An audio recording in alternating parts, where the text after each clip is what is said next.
الكلام بصوت عالي في الشغل انطباعه سيء. الحقيقة شُفت ناس كتيرة بتتكلم بصوت عالي جدًا في الشغل، خاصةً السيدات، بتجد إن السيدة بتتكلم وأصلي وعملت، وكمان باشوف رجالة كمان بيتكلموا بالطريقة دي، يقول لك أنا عشان أبان ذكر يعني وباتكلم بطريقة وصوت عالي يعني عاوزني إيه، أبقى أكون سهتان يعني؟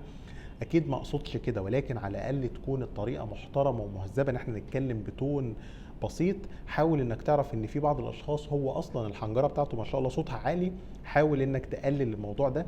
لو أنت اكتشفت إن في ناس كتيرة متضايقة أو أول ما بتتكلم اللي هو بيعملوا الانطباع اللي هو الصوت عالي ودني وجعتني، حاول إنك تستخدم قدر من التقليل للصوت، حاول إنك تتعلم على ده.